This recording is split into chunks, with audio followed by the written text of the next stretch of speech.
O Lord, how many are my foes? Many are rising against me. Many are saying of my soul, there is no salvation for him in God. But you, O Lord, are a shield about me, my glory and the lifter of my head. I cried aloud to the Lord, and he answered me from his holy hill. I lay down and slept. I woke again, for the Lord sustained me. I will not be afraid of many thousands of people who have set themselves against me all around. Arise, O Lord, save me, O my God, for you strike all my enemies on the cheek. You break the teeth of the wicked. Salvation belongs to the Lord. Your blessing be on your people.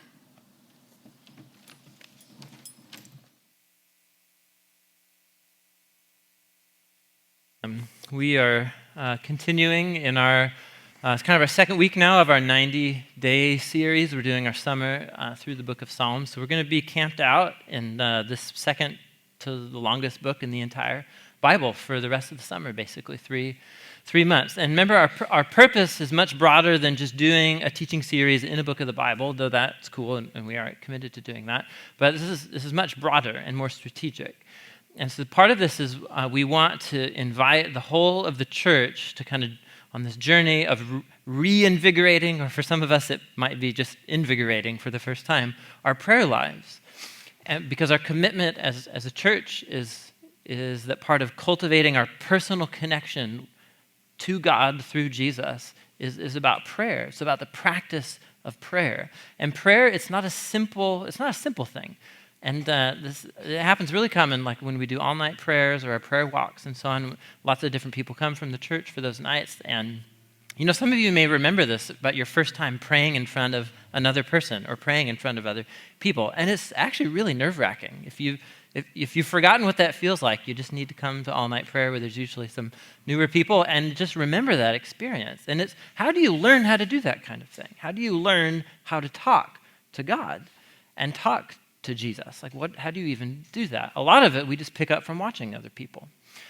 But the whole purpose of this book of the Bible, the book of Psalms in the scriptures, is that for like 2,500 years, it has been teaching God's people the language of prayer, the language of lament, the language of praise, the language of confession. How do you do that? And so that's really the biggest purpose for why we're doing that, inviting us collectively and individually to grow in this area of following Christ. And so if you weren't here last week, you definitely will want to pick one of these up. We kind of did something similar that we did with the 90 days last fall, reading through the New Testament. We made a 90-day kind of reading and prayer journal for the 3 months of the series, the 90 days of the series. And essentially what this is, we're not doing a 6 a.m. gathering or anything, because what we want to do is help each of us individually start to form this habit of daily prayer and a specific kind of prayer, learning how to pray through the scriptures. And so if you've never prayed through the scriptures or praying scripture before, if that's even a new category for you, thank you. You're welcome. Thank you. You're welcome. That's what I mean to say. You're welcome. Here you go.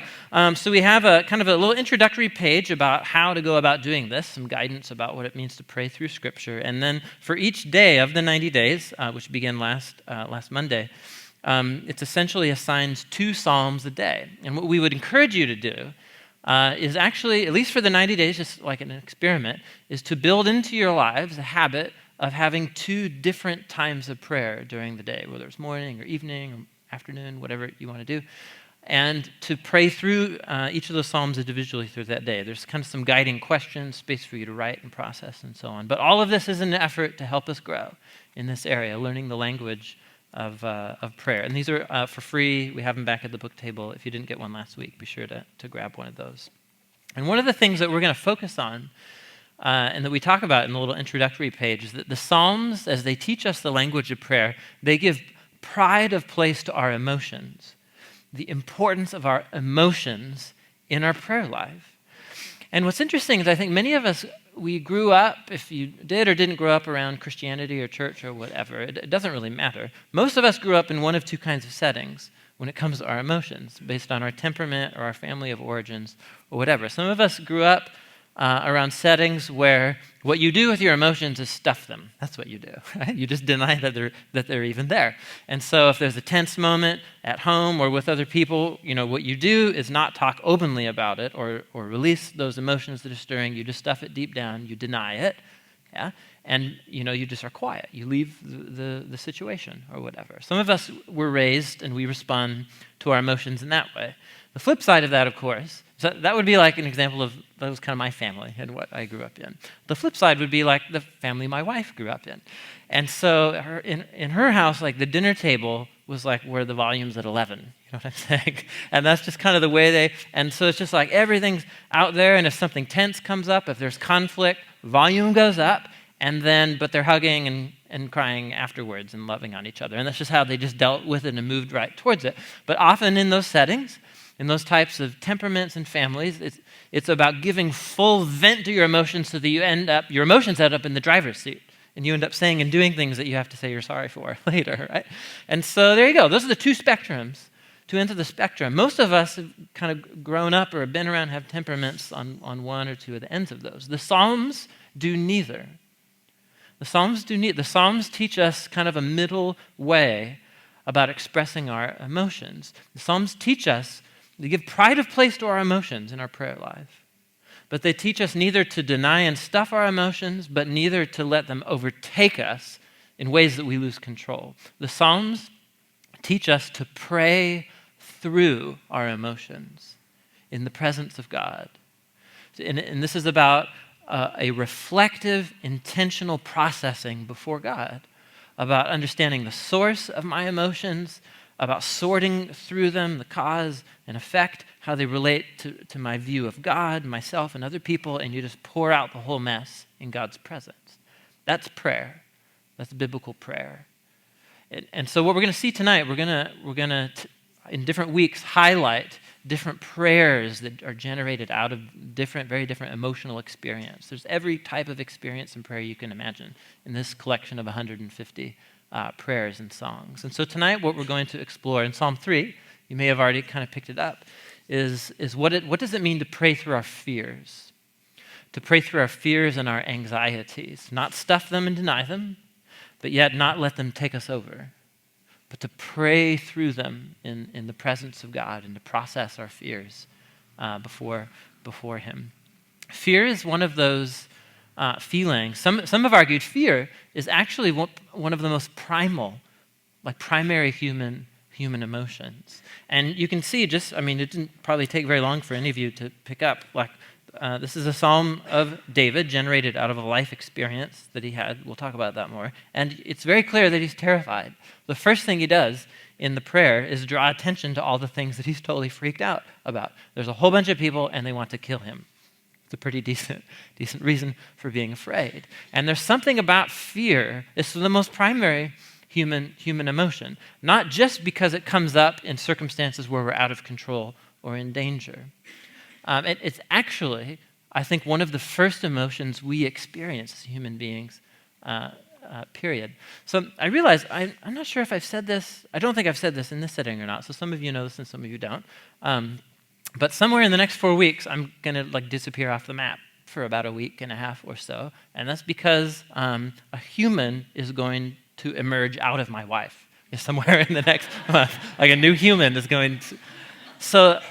And I have no categories for this. I've been through it once, and I still really don't have categories for what happened and what's going to happen again. You know what I'm saying? It was just so crazy. You're like, this is how it works. This is crazy. So crazy. So anyway, somewhere in the next month here, our second son is going to come into the world, and we're super excited to meet him. But I've been doing a lot of reflecting, just of course, as we're preparing, and she's over now, 8 months pregnant, and so this is the point where you can fully make out like the elbow and the foot, pressing through the belly and this kind of thing. You're just like, that's like an alien or something. It's a little crazy. But so I've just been reflecting on what's it like for him right now. He's fully there, because once he's on the outside, he's aware and so on. So that's all going on inside too. He's a little human being who's aware of his surroundings right now. And what are those surroundings like? So obviously it's very, very close, and tied in. It's very warm. He's surrounded by these very soft walls, right, of the womb. And it's like bath water. It's very comfortable. It's dark. He can sleep whenever he wants, whatever. He always seems to wake up and jump around about 10 p.m. every day. I'm not sure what that doesn't bode well for us, by the way, for sleeping. And he has this constant supply of food just pumped right into his belly. And you're just going, man, that's a setup right there. You know what I'm saying? Like that. Who can imagine anything better? Actually, it's just going to go downhill for him, and it is going to go downhill for him. Because somewhere in the next month, I don't know when, I'm going to disappear, and that's because his little world starts collapsing, right? The walls that were soft and blocked all the noise are going to get very tight around him, start to squeeze him, probably very, very uncomfortable. Why is this happening? He's going to be pushed out very, very slowly over a long period of time, but then in the space of just a little while, he's going to very quickly come out into this world. And just imagine, like, what's happening there? You know what I'm saying? Light, like there's going to have to, his throat's going to have to be cleared, and he's going to fill his lungs with what will seem like very cold, strange substance that we call air or whatever. And so maybe he's seen his own hands, but now there's going to be these huge, big hands handling him. And so, you know what I'm saying? And what's his first response going to be? Cry. And this is a cry of like reflective, what is happening to me right now? You know what I'm saying? Like, no, it's a primal cry of fear. The fear. The first emotion that every single one of us experienced, in our first life experience, is a cry of fear. The unknown, what's happening, am I safe? I don't like this. Danger, weird stuff's happening to me. I'm not in control. It's the very first emotion that we experience. And I suppose depending on how your life has gone, it could be the last emotion that you experience before your life ends. And dotted in between, of course, pretty much all the way. And so this is primary. If I'm a follower of Jesus, and if a part of following and knowing him is cultivating a personal connection to him and learning the language of prayer, we have to learn how to pray through our fears. Not deny them and stuff them, because they'll destroy you, but not give rein to them and just let them take over your life, because that will destroy you in a different way.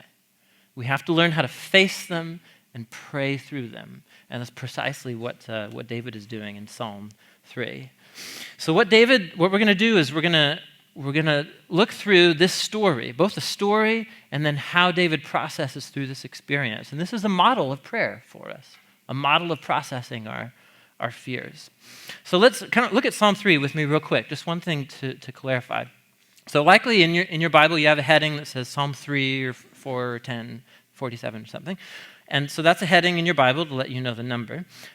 Some of you might have a little summary that says like a prayer of praise or thanksgiving or something like that. And if that's not in italics, most likely that's not an original part of the poem. That's a heading that the Bible translators have put there for you to help you get the gist of the psalm pretty quickly.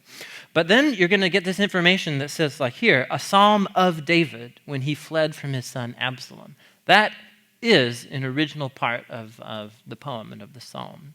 And so you're going to find this many different times. There's about 70 prayers connected to David in the 150 in here. And of those, about 24, there's little notes about stories, the story where this prayer emerged out of. And so it really will pay off as you're going through the 90 days to create some time to stop when you see that and to find the cross-reference or whatever and go read that story in David's life in the books of Samuel, 1st or 2nd. And because what that does is that illuminates so much of the background of why David would say the things that he's saying here, and that's what we're going to see here today. And so we're told this is a psalm of David when he fled from his son, Absalom. So this was essentially what happened is this was kind of during the ending of David's career. And his son essentially formed a resistance army and staged a successful coup against his father. And so this whole story, it's in 2 Samuel chapter 15 and following. This whole story takes place of how David has to flee his own house, the city he established as the capital, and he's running into the hills with a few hundred people, and we're told he has an army of 12,000 foot soldiers chasing him through the foothills. And you're just like, that's a bad day. That's a really, really bad day. And you could just imagine the fear and the unknown that he's experiencing, and which is clearly how he begins the poem. He prays through his fear by first identifying the source of his fear. Again, we're going to see this as a model for prayer. The first thing he does is bring his fear to God's attention and the source of his fear. And what does he say? Right at the beginning here, he says, Lord, and remember when you see Lord in all capital letters, that means the divine personal name of God in Hebrew. It means Yahweh. So he says, Yahweh, how many are my foes? How many rise up against me? Many are saying of me, God will not deliver him. Or some of your translations have, there's no salvation for him in God. Now, just look at the repeated words here. What's freaking him out the most right now? What does he say 3 times over? How many people there are? There's 12,000 soldiers on his heels, right? He's identifying the source of his fear.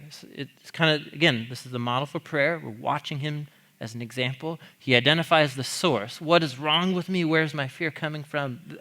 12,000 people who want to kill me. Yeah, so that's a pretty good reason to be afraid. There's a very clear, physical, identifiable source of fear, right? His life is in danger. Many, many, many. But there's two levels, his fear is two-sided here, right? It's a clear physical threat, 12,000 soldiers, but there's another layer to it, and it's in their propaganda, right?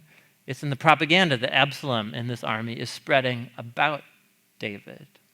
And what are his enemies saying? They're saying, God's through with David. In other words, what they are saying is not that they don't believe in God.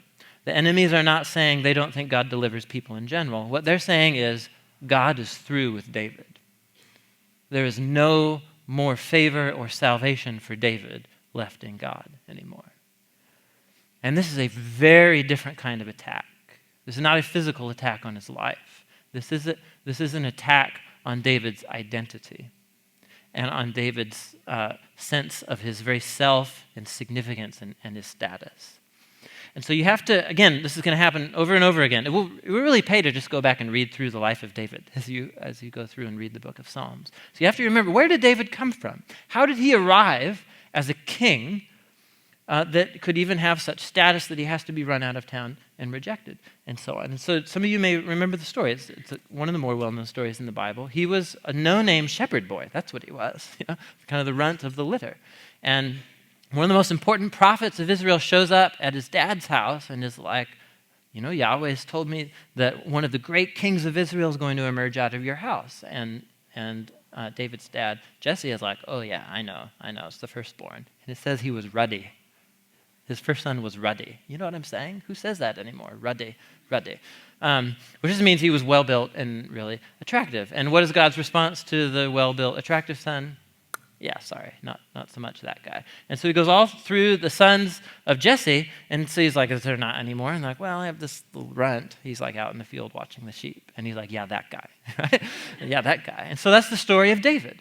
Right? Just out of sheer grace and generosity, God elevated him to the highest status in the land. Right? And he's golden boy in the first part of his career. God protects him and blesses him from Saul. He comes into the kingship. Everything's going great. Everything's great. And there's this key moment, this turning moment in the life of David, where you can see in his heart, he begins to take all of these gifts that God has given him, his status, the big family that he has, and something turns in his heart. He begins to take them for granted, and he sees those gifts as something now that he can use towards his self-advantage instead of using them as a chance to serve the people, right, that he's over. And so this takes the form of him seeing a woman that he wants. He forces himself on her. He gets her pregnant, and then he conspires to kill her husband, which he does successfully. And from that moment in the David story, his whole world just falls apart. His family falls apart. His kingdom falls apart. His life falls apart. And so what Absalom and the enemies are capitalizing on here, the propaganda they're spreading, is that God is through with David. He was God's chosen king, but not anymore. Look at him now. He's fleeing. Look at this exalted king. He's fleeing for his life from his own son into the woods. Right? And so what's being threatened here is not his life, although that is happening too. It's his identity. Who is David now if he's not a successful king and father, and he's none of those things anymore? See, that's what they're calling into question. And I just want to camp out here because I think this is really, he begins praying through his fear by identifying the source of his fears. And there's a very clear source. There's people chasing him, want to kill him. But then there's this thing. All of a sudden, his very sense of his own value and identity and status is in danger and wrapped up here. And there's two layers to this, and I want to camp out on this because I think this is really an important process of praying through our fears. One of the I think most significant kind of steps forward in psychology, the study of psychology in the 20th century, was in the study of fear, in learning that human fear is actually a really complex experience, and there are different sources and kinds of human fear and so on. And the most common one, the kind of distinction in language to talk about fear, was actually, it was given to us by a guy whose name is Rollo, which is just awesome in and of itself that his name's Rollo, right? But his name's Rollo May. You guys heard of Rollo May before? If you took anything about psychology in school or anything, you will have learned about Rollo May. First of all, you'll notice that 1967 was his book. Look at him. You know what I'm saying? He's just, isn't he the part, of like the 1960s psychologist? He's missing a beard, but that's, they usually wore turtlenecks. Anyhow, so this is Rollo May. And he is responsible for the concept and the word of anxiety. That's just such a household word for us now in ways of talking. But he was the one who pioneered research in anxiety and that it's different from other types of fear. And he had a whole bunch of ideas that I think were not helpful, but he had a couple that I think were really important and were helpful. And it's this. He said fear is an instinctive response to a very clear and present danger. So fear is about when there's an identifiable source of danger or threat, and it's an instinct that turns on all your adrenal glands, right? And floods your body with adrenaline so that you get this burst of energy, this burst of clarity to respond and save your life. So whatever, drunk driver, you're walking on Division, drunk driver swerves onto the curb, headed right for you, your glands are going to flood your body with adrenaline, and you're Superman, or Superwoman, right? Whatever, you know these stories, right? And so all of a sudden, there's this incredible burst of strength. You're able to grab someone and jump out of the way or leap really far. These things, this is very common story. So what happens? Fear. And so Rollo May said this is a positive, constructive emotion because it saves your life and when you're in danger. But he said there's all kinds of different types of fear. The most common and complex one is what he called anxiety. And his definition of anxiety was both in contrast to fear. Fear is temporary. It's a flood of intensity and energy and so on. Anxiety is very vague and diffuse. It's a feeling of dread and of weakness and fragility, and it has no clear identifiable source. It's just this feeling, and what he interpreted essentially as a dread of death, and of how death ultimately, in his worldview, renders all of your life and relationships and accomplishments totally meaningless. And not only that, he said anxiety is about the wear and tear of what he called 1,000 little deaths that we all die every year in just the disappointments and failures and hardships that hit our life and shatter our dreams. And so he said what's at stake with anxiety is not our physical well-being, it's our very sense of who we are, our identity, the idea that I'm a meaningful person and my story has meaning. All of that gets called into question through this perpetual, ongoing just sense of weakness and fragility. It's what he called anxiety. And so if fear is like a lightning storm that comes through and flashes and so on, and then it's gone, anxiety is like the June gloom that we're headed into here in Portland, So like the 3 to 4 weeks of just perpetual gray drizzle, 54 degrees, And it just never seems to go away, and it's like, is there any one cloud in the sky? No, it's just the whole thing's gray, That's anxiety. And I think that's this helpful kind of category for what David is getting at here. He has a clear, identifiable threat. 12,000 people want to kill me. But the propaganda of his enemies is eating away at his very sense of himself. His status as king, his status as father, it's all falling apart now. And who is he? What meaning does his life have if he's not king? Right? That's the whole way that his story took shape. Who is he if he's not a king? If God has now abandoned him? It causes fear and anxiety. And when fear and anxiety collide, it can destroy a human being. And so how does he pray through that? It's a very insightful identification of his fear. And so how does he pray through it in God's presence? He does it in the next few verses, and it's brilliant and it's very powerful. Look at verse 3. He says, "But you, Yahweh, you are a shield around me. You are my glory. You are the one who lifts my head high. I call out to Yahweh, and he answers me from his holy mountain." You can see the tone shifted right here. Something really profound just took place inside of this very fearful, anxious man. And it has to do, first of all, you see, he moves his attention from his circumstances onto God and onto God's character. It's part of how he processes through.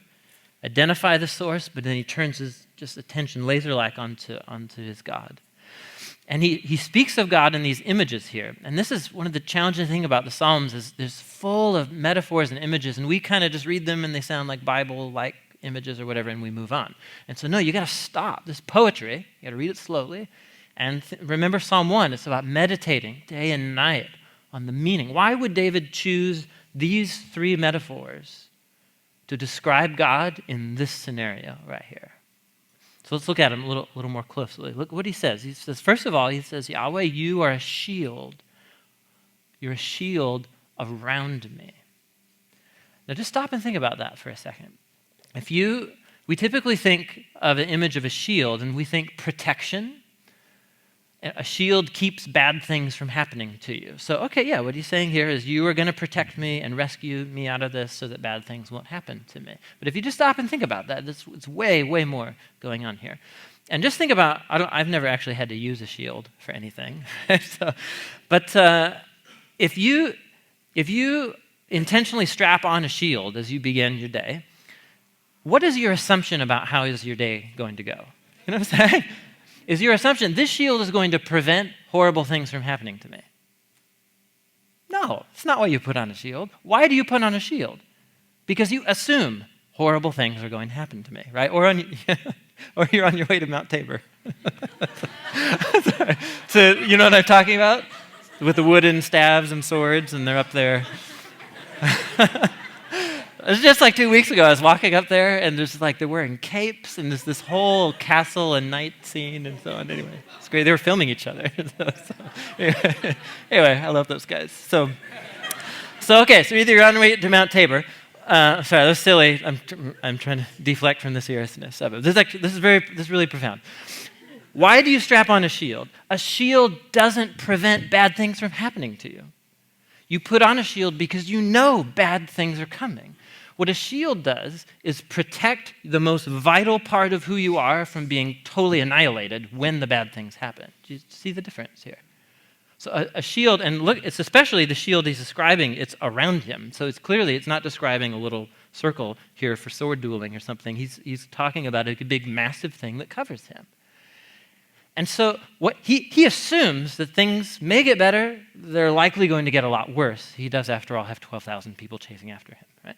So he assumes it's going to get worse, but yet he can say, in the same breath say, but you are a shield about me. In other words, Yahweh is not going to prevent bad things from happening, but Yahweh is going to be right there, so close to him, protecting the most vital part of who he is from being swept away in this horrible onslaught. So, and as you're going to see here, he reckons with the fact that he could die.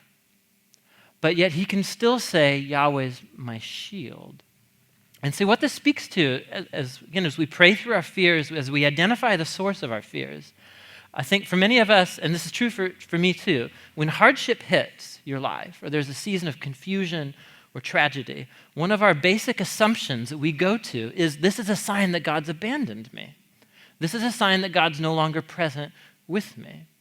And so you have to, as you pray through that, you have to dig underneath that and say, okay, what's my assumption there? My assumption there is that God's role in my life is to keep bad things from happening to me.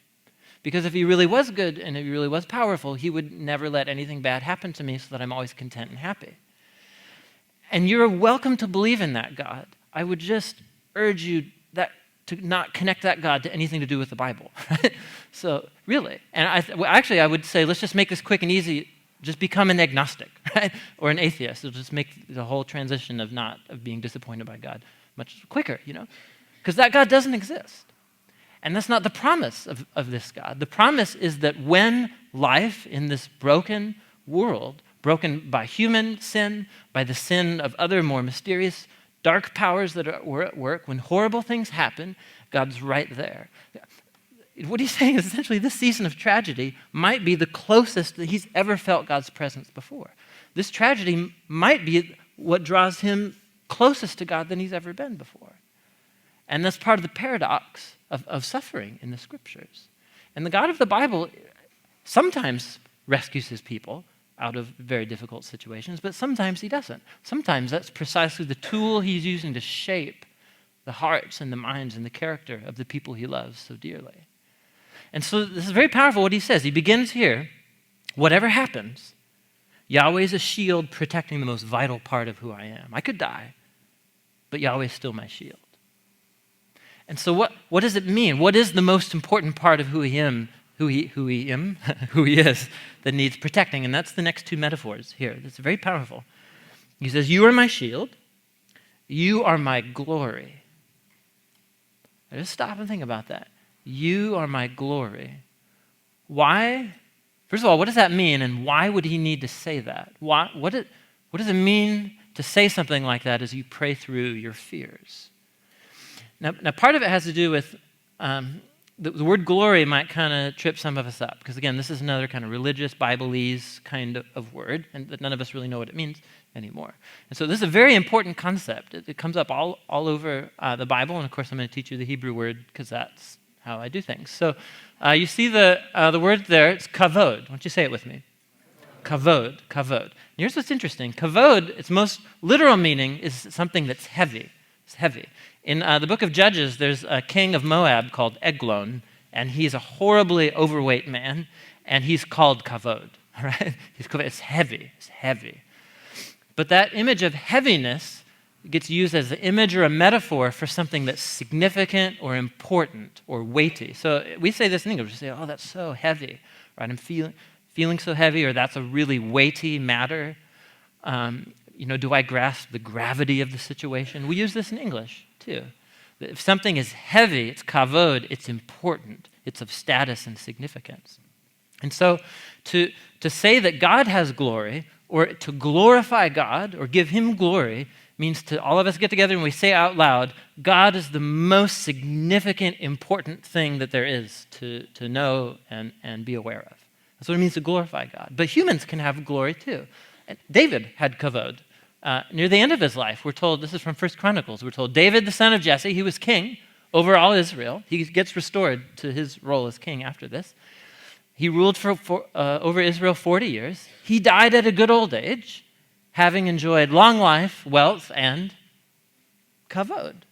Kavod. So kavod is about your status. It's about whatever it is in your status and position that gives you significance and importance. And so for David, obviously, from the rags to riches story, what defined him as who he was, his whole story was about the poor, no-name shepherd boy, becoming this great king. But see, now all of a sudden, he doesn't have that kavod anymore, right? Any illusion that he was a successful father of a large family, that's been shattered. You know what I'm saying? So Absalom actually murdered one of his other sons for raping his sister. I mean, his family's completely fallen apart. He's not a good father. He's a successful nation builder. Well, not anymore. He's a powerful king. Clearly not anymore. At least he has his moral integrity as part of his status and honor. Not anymore. And so why would David have to come at this low point in his life and say in a new way, you, Yahweh, you are my kavod. You are the thing that gives me significance, identity, and meaning and purpose in life.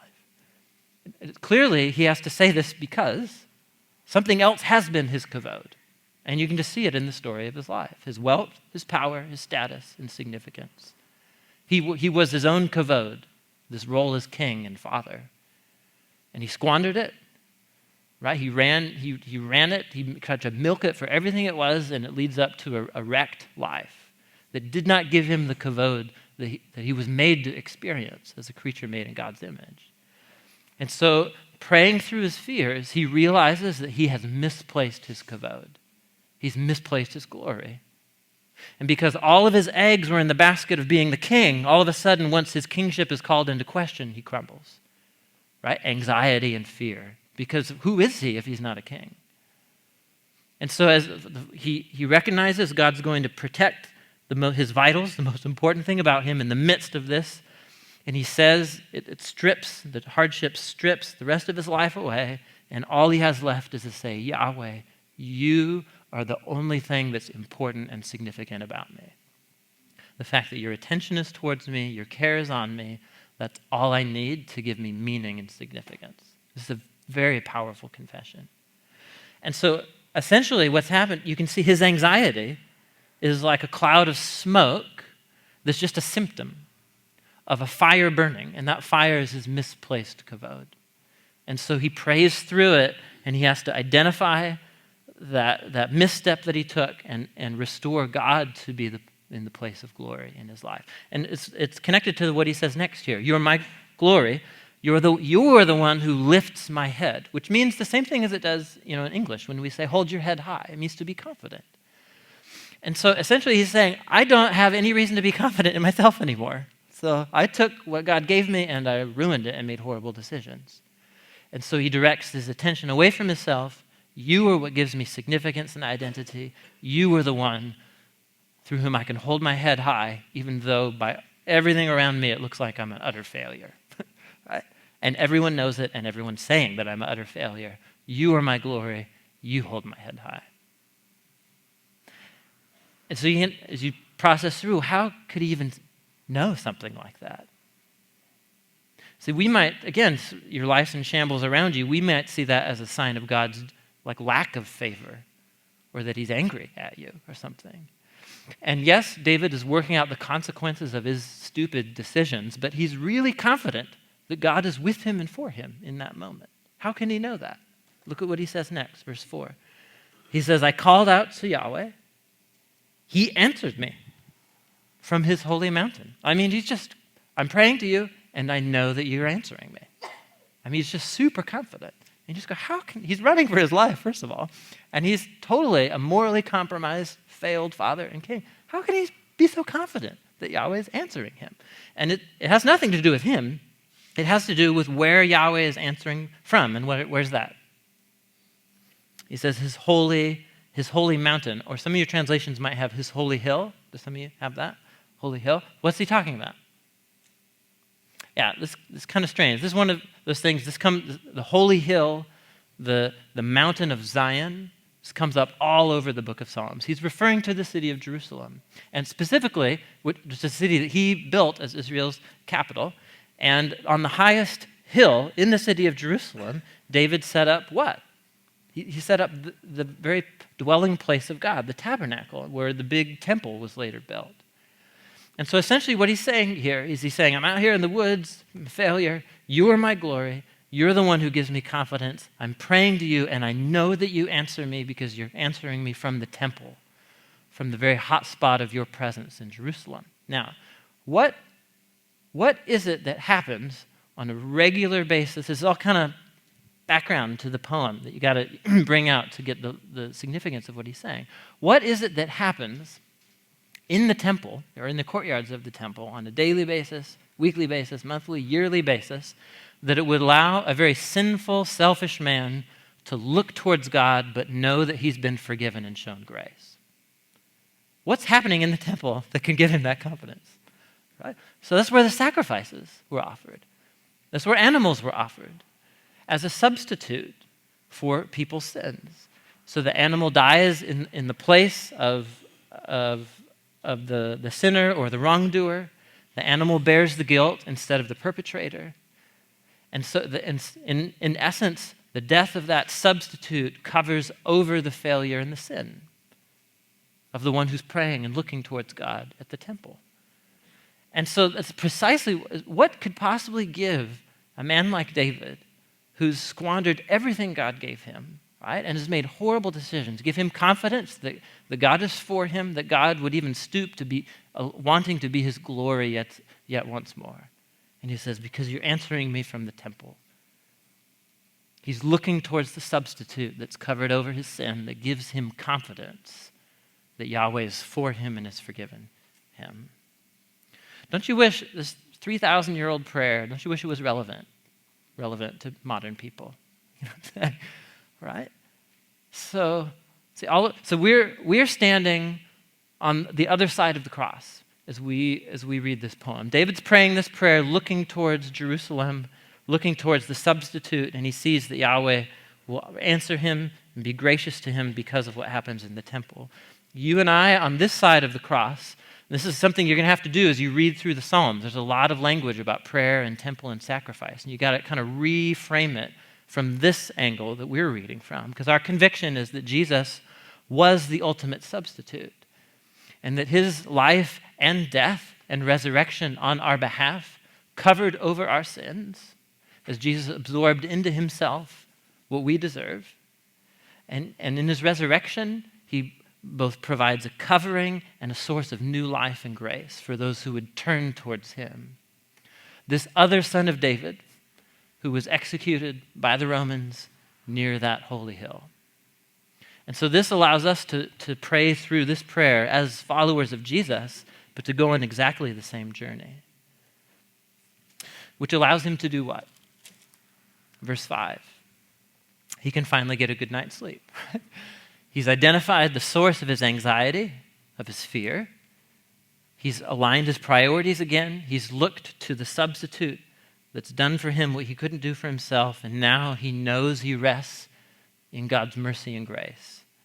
So he says, I lie down and sleep. I wake up again because it's Yahweh sustaining me. He's not going to engineer his future. He's not going to make how he feels about God or himself dependent on his plans turning out. It's just, it's in Yahweh's hands. And so look what he can say in verse 6. He says, even though 10,000 might assail me on every side, I will not be afraid. And we read that and we think, honestly, really? You know what I mean? 10,000 people surrounding you, spear through your chest, you're not afraid. But there you go. I mean, we're reading his prayer. Apparently, he's reached a place that many other, like the Apostle Paul, is able to reach, who lived a very difficult, horrible life precisely because of his commitment to Jesus. And every ounce of that hardship and suffering, he could see as yet one more act of God's grace to make him more dependent on Jesus. And he died for it. He died for that commitment. And you can only imagine, who knows what went through his mind in that last moment, but David apparently is of the conviction that even if a spear goes through his chest and he doesn't wake up tomorrow morning, he's not afraid anymore because he knows that Yahweh is his glory, that Yahweh's commitment to him, his love for him is stronger than death. And so it puts him in this place of perpetual peace, which doesn't cancel out his emotions. Look at verse 7. He says, arise, Yahweh, deliver me, my God. Strike all my enemies on the jaw. Break the teeth of the wicked. And some of us are kind of like, now, David, we mustn't speak like that about our enemies or whatever. Some of us are kind of bothered by this. You're going to come across this all over in the Psalms, where there's a clear enemy and we're praying for justice to happen on our enemies. And so what would you have him do? Would you rather he stuff his emotions and just totally deny the fact that there's real injustice that's taking place? Would you rather him just totally give full vent to it like he did on one occasion in his life? And this is the story of Nabal and Abigail. He's so ticked off that somebody dishonors him. He's like, I'll have his head, And it's this he's this violent, vengeful man. He could go that route. Which route should he take? He takes neither. He prays through it. And don't be so prude. You know what I mean? Like his emotions are raw. There are some things in this world worth being angry about. Can I get an amen? Seriously. And so what are you supposed to do with that? Just act like it's not there? No, you pray through it. And so as a profound act of faith, he commits his enemies over to God's justice, and he asks God to take care of them. And it bears itself out in the story. David didn't lift one finger to defeat Absalom. Absalom had an obsession with his long hair. He was a very vain man, we're told. He wanted to make he'd made a statue of himself in his long hair. And so while he's actually in the middle of the battle, his hair gets caught in a tree, right? And leaves him vulnerable for a second for somebody to throw a spear through his chest, right? So through this crazy series of events, Absalom meets his own doom. David didn't lift a finger. And so you could actually argue that it's David giving just full vent, not letting it control him, but just venting and processing his emotions before God that actually allowed him to cope with his anger and just hand it right over to God. And that's what's happening in these prayers. God can take your anger. You know what I'm saying? You don't have to be afraid of it. But don't let it take you over. But you don't need to stuff it either. You pray through it, which leads him, verse 8, to say this. If deliverance is going to come from anywhere, it's not from me. It's from Yahweh. From Yahweh comes deliverance. May your blessing be on your people. Dude, doesn't this prayer rock? This is so powerful. This is so profound. So, this is going to land in so many different ways with us. But as we kind of move into our time of singing and of prayer and of quietness, as we just recognize Jesus' presence here, I would just encourage you to think through what would it look like for you to take the same journey. How many of you have a very clear, identifiable source of fear in your life right now? It's a person, it's a situation. And what would it look like for you to identify that, to really dig to the root of what's freaking you out and what you're so afraid of, and actually come through this experience of turning to God's character, turning those circumstances over to God, turning that enemy over to God to find peace? How many of us know that gray cloud that's over our lives, right? And it's that sense of like, where is my life going? What's happening? Nothing's working. Who am I? What am I about? Is anxiety, that sense of dread. And some of us might need to do some real soul searching, because it could be that anxiety and fear comes from misplaced glory. So none of us is the tribal chieftain of a small nation state in the Middle East, okay? So obviously we don't have that problem to deal with, but we find our glory, which just means status and significance. We find it in all kinds of silly places if we just had eyes to see. We're trying to get our meaning and significance out of these, whatever it is. It's that relationship. You think that relationship is going to give you what you're looking for in life, finally make you validated and important. If I could just get that step in kind of my job search or career, and other much more superficial things about trying to attain a certain look or a certain edgy, ironic tone in all of your jokes or whatever. You know what I mean? Like, it's just, we build our sense of who we are on the silliest things and on the most meaningful good things too. And there will come a day, whether it's something like David's, as traumatic and horrible as David's, or whether it's simply our deathbed, where every person you built your sense of worth on won't be there. Or it may be the 1,000 little deaths that Rolome spoke about, of disappointment and hardship. And see those as opportunities to replace your glory in the right location. And some of us might need to pray that prayer tonight. And so wherever Psalm 3 meets you, whether we need to confess about misplaced glory, we need to find hope that Yahweh might not prevent bad things from happening to me, but he will protect the most vital, important part of me from being annihilated in the storm. Wherever you're at, Psalm 3 can say it to all of us in all our different life circumstances. So let me close in a word of prayer, and let's just ask Jesus to speak to us in the time that we have left.